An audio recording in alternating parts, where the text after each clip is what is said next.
अध्यात्म विश्व विज्ञान यूट्यूब चैनल के सभी प्रिय पाठकों का हार्दिक स्वागत समादर करते हैं। मित्रों, ये विश्वरूप परमात्मा है।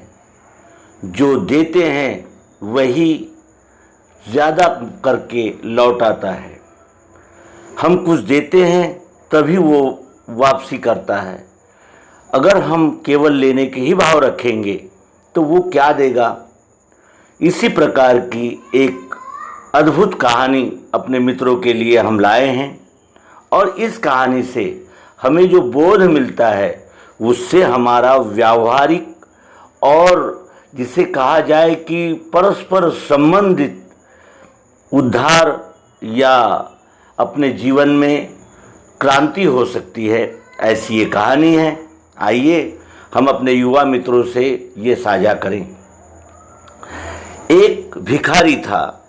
रेल सफ़र में भीख मांगने के दौरान एक सूट बूट पहने सेठ जी उसे दिखे। उसने सोचा कि यह व्यक्ति बहुत अमीर लगता है, इससे भीख मांगने पर ये मुझे ज़रूर अच्छे पैसे देगा। वह उस सेठ से भीख मांगने लगा। भिखारी को देखकर उस सेठ ने कहा, तुम हमेशा मांगते ही हो, क्या कभी किसी को कुछ देते भी हो? भिखारी बोला, साहब मैं तो भिखारी हूँ, हमेशा लोगों से मांगता ही रहता हूँ। मेरी इतनी औकात कहाँ कि किसी को कुछ दे सकूँ। सेठ कहने लगे कि जब किसी को कुछ दे नहीं सकते तो तुम्हें मांगने का भी कोई हक नहीं है। मैं एक व्यापारी हूँ और लेन देन में ही विश्वास करता हूँ। अगर तुम्हारे पास कुछ देने को हो तभी मैं तुम्हें बदले में कुछ दे सकता हूँ। तभी वह स्टेशन आ गया जहाँ पर उस सेठ को उतरना था। वो ट्रेन से उतरा और चला गया। इधर भिखारी सेठ की कही हुई बात के बारे में सोचने लगा। सेठ के द्वारा कही गई बात उस भिखारी के दिल में उतर गई। वो सोचने लगा कि शायद मुझे भीख में अधिक पैसा इसलिए नहीं मिलता क्योंकि मैं उसके बदले में किसी को कुछ दे नहीं पाता हूँ।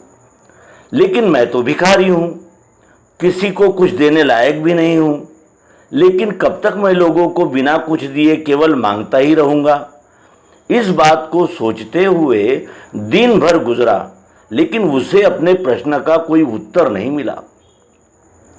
दूसरे दिन जब वह स्टेशन के पास बैठा हुआ था तभी उसकी नज़र कुछ फूलों पर पड़ी जो स्टेशन के आसपास के पौधों पर खिल रहे थे। उसने सोचा, क्यों न मैं लोगों को भीख के बदले कुछ फूल दे दिया करूं। उसको अपना ये विचार अच्छा लगा और उसने वहां से कुछ फूल तोड़ लिए। वह ट्रेन में भीख मांगने पहुंचा। जब भी कोई उसे भीख देता तो उसके बदले में वह भीख देने वाले को कुछ फूल दे दिया करता था। उन फूलों को लोग खुश होकर अपने पास रख लेते थे। अब भिखारी रोज फूल तोड़ता और भीख के बदले में उन फूलों को लोगों में बांट देता था। कुछ ही दिनों में उसने महसूस किया कि अब उसे बहुत अधिक लोग भीख देने लगे हैं।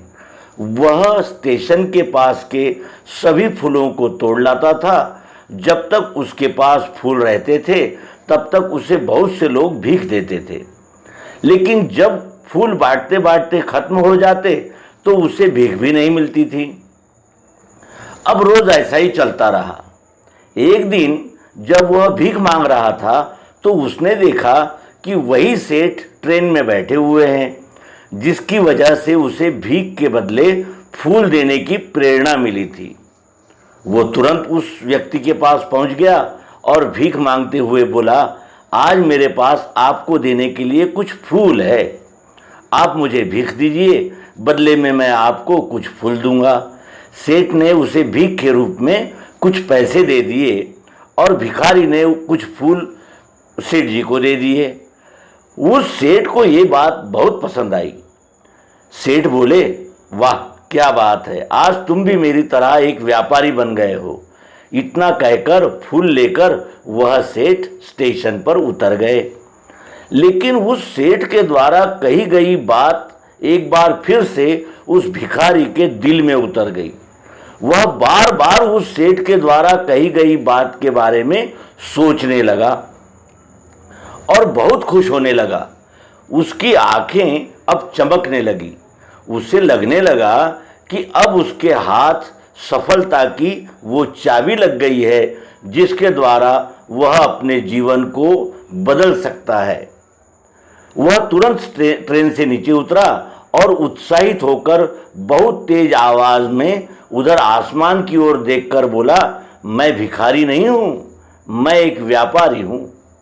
मैं भी उस सेठ जैसा बन सकता हूं, मैं भी अमीर बन सकता हूं। लोगों ने उसे देखा तो सोचा कि शायद यह भिखारी पागल हो गया है। अगले दिन से वह भिखारी उस स्टेशन पर फिर कभी नहीं दिखा। 1 वर्ष के बाद इसी स्टेशन पर 2 व्यक्ति सूट बूट पहने हुए यात्रा कर रहे थे। दोनों ने एक दूसरे को देखा तो उनमें से एक ने दूसरे को हाथ हिलाकर और प्रणाम किया और कहा कि क्या आपने मुझे पहचाना?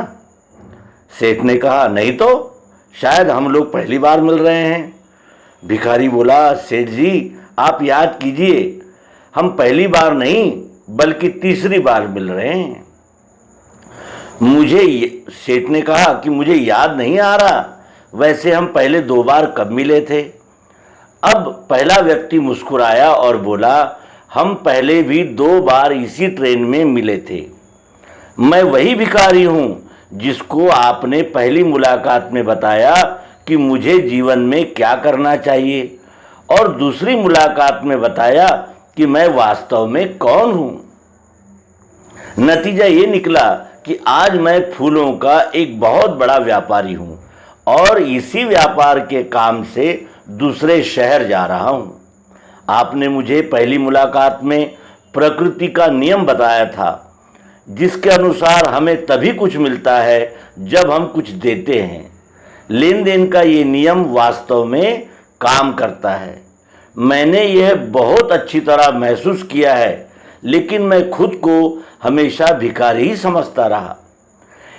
इससे ऊपर उठकर मैंने कभी सोचा ही नहीं था और जब आपसे मेरी दूसरी मुलाकात हुई तब आपने मुझे बताया कि मैं एक व्यापारी बन चुका हूं और अब मैं समझ चुका हूं कि मैं वास्तव में एक भिखारी नहीं, एक व्यापारी हूं। मित्रों, इस कहानी से हमें ये बोध मिलता है कि जब तक हम इस विश्वरूप परमात्मा को कुछ अर्पण नहीं करते तब तक ये विश्वरूप परमात्मा भी हमें कुछ नहीं देता।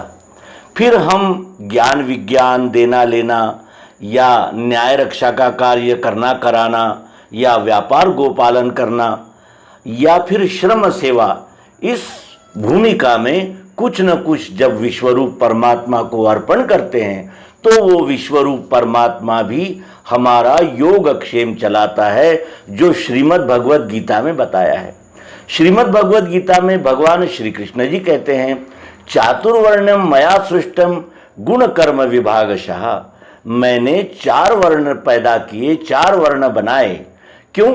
क्योंकि इन 4 वर्णों के द्वारा हम अपने अपने स्वभाव गुणों के अनुसार इस विश्वरूप परमात्मा की सेवा कर सकते हैं। और जब हम इस परमात्मा की सेवा करते हैं तो यदृच्छा से योगक्षेम हमारा सदा होता रहता है।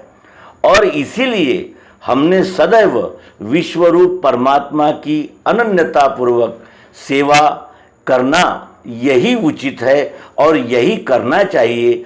इसी को भगवान श्री कृष्ण गीता में भक्ति कहते हैं। और जब हम सद्गुरु योग युक्ति के द्वारा इस विश्वरूप परमात्मा के साथ एकात्म हो जाते हैं, अनन्य हो जाते हैं, तो वही हमारा अनन्य भक्ति योग हो जाता है।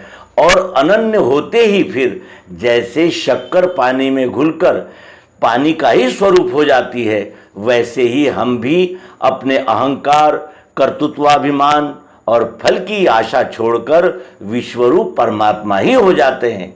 और जब हम विश्वरूप परमात्मा के साथ एकाकार हो जाते हैं तब हमारे आनंद का क्या ही कहना।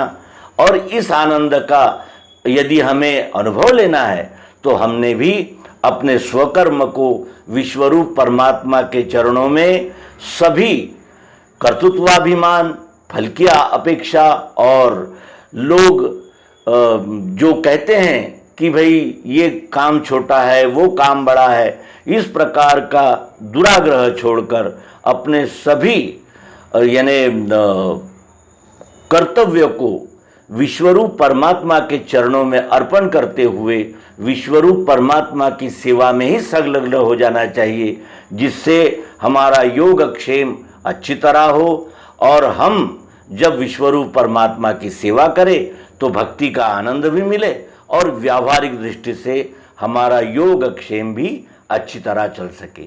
तो इस बोधप्रद कहानी के साथ इस अंक को विराम देते हैं। आप सभी से पुनः पुनः आग्रह करते हैं कि आप अध्यात्म विश्व विज्ञान यूट्यूब चैनल पर प्रसारित सर्वांग योग मालिका को अवश्य देखें। वो सद्गुरु योग युक्ति है जिससे अर्जुन के सभी भ्रम अज्ञान समाप्त हो गए थे। हमारे भी भ्रम और अज्ञान समाप्त होते ही हम भी विश्वरूप ही बन जाएंगे। नर्मदे हर सद्गुरु भगवान की जय, विश्वरूप परमात्मा की जय। ओम शांति शांति शांति।